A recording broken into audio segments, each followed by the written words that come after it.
In a modern America stretched thin by noise, division, and quiet loneliness, Jesus walked again, not announced by trumpets, not surrounded by crowds, but moving along a long highway that cut through small towns and restless cities. He wore simple clothes, dusty from miles of walking, and his eyes held the same calm that once stilled storms. He stopped first in a forgotten factory town where the machines had gone silent years ago. Men and women stood outside closed gates, staring at their phones, their hope worn down by broken promises. Jesus sat with them on the curb. He did not begin with a sermon. He listened.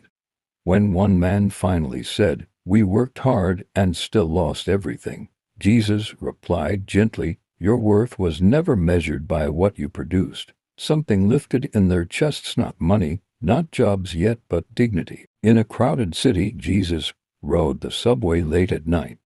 A young woman cried quietly, her head pressed against the window. Jesus stood beside her and said only, "You are not invisible." She looked up, startled, and in that moment felt seen for the first time in years.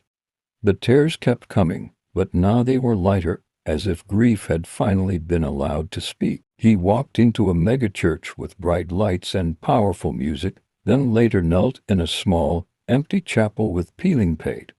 In both places he whispered the same truth. Love is not proven by volume, but by sacrifice. Some applauded. Others grew uncomfortable. Jesus had always done that, comforting the broken and unsettling the comfortable. On a rural farm, Jesus helped an old veteran fix a broken fence. The man spoke of wars, regret, and sleepless nights. Jesus hammered nails beside him and said, "Blessed are the weary who still choose mercy."